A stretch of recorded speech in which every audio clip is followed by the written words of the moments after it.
কি হয়েছে? 71 আমরা কি করেছি? কিসের থেকে স্বাধীন হয়েছে?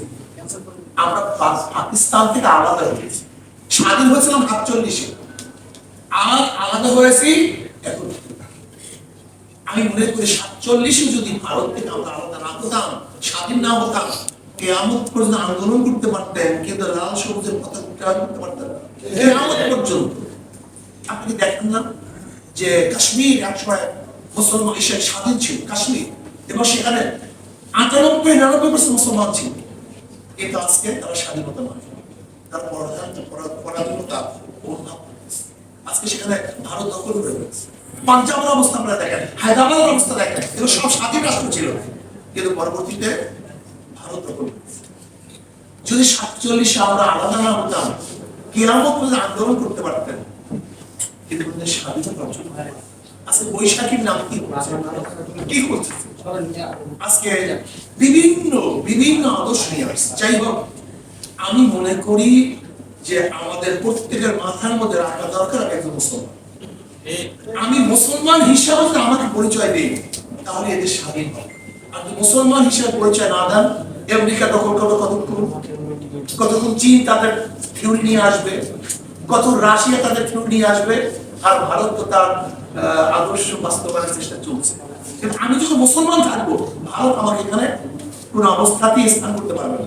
আমেরিকা পারবে না, রাশিয়া পারবে না, চীন পারবে না, সেকুলার পারবে না, ডেমোক্রেসি পারবে না, কাউ পারবে না। যখনই একটা মুসলমান থাকবে না, যখন কাউ স্বামী থাকে তখন ওই তার দিকে কেউ তাকায়, যখন স্বামীহীন থাকে তখন সবাই তাকায়।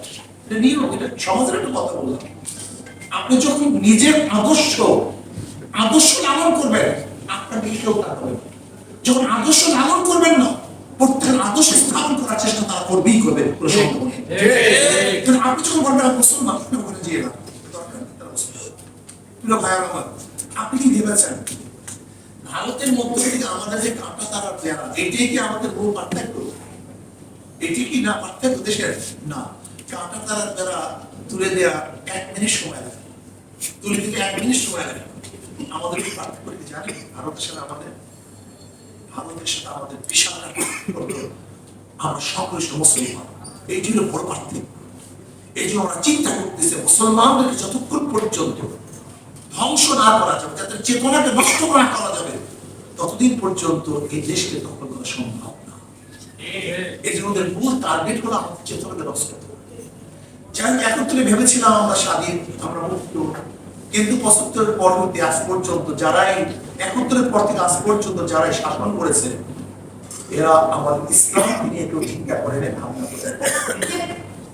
প্রত্যেক শাসকের চিন্তা ছিল ভিন্ন চিন্তা। ইসলামকে এস্টাবলিশ করার কোনো চিন্তা কার মধ্যে ছিল না, পড়ার মধ্যে ছিল না, আলোচনার মধ্যে ছিল না, শাসকদের কাজের মধ্যে ছিল না, আমাদের কার মধ্যে ছিল না এটা যে সংশ্লিষ্ট মুসলমানরা এই দেশকে স্বাধীন করেছে ইসলামের জন্য, তাই ইসলামকে এস্টাবলিশ করা উচিত, ইসলামকে বাস্তবায়ন করা উচিত। এই চিন্তা আমাদের অনেকের মধ্যে ছিল। আসুন না, 24-এর আন্দোলনের পর আমরা যেহেতু স্বাধীন হয়েছে, আমরা চীনের গোলামি করতে চাই, আমেরিকার গোলামি করতে চাই, ভারতের গোলামি করতে চাই, রাশিয়ার গোলামি করতে চাই, আমরা আমাদের আদর্শ বাস্তবায়ন করতে চাই। আমি একজন মুসলমান, আমার আদর্শ কোরআন মুসলমান।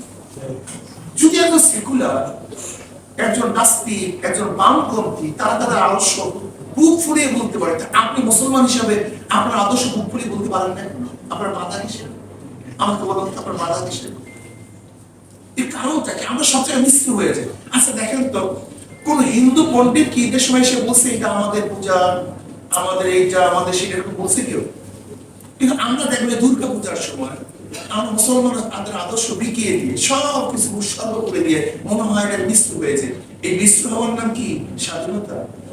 এইটার নাম উদারতা, এইটার নাম কি নন সাম্প্রদায়িকতা? নন সাম্প্রদায়িক। আমি হিন্দুদের পূজা ঠিক মতো করতে পারি, তার স্বাধীনভাবে পূজা করতে হবে, এই দায়িত্ব আমার, এটা রাষ্ট্রের দায়িত্ব।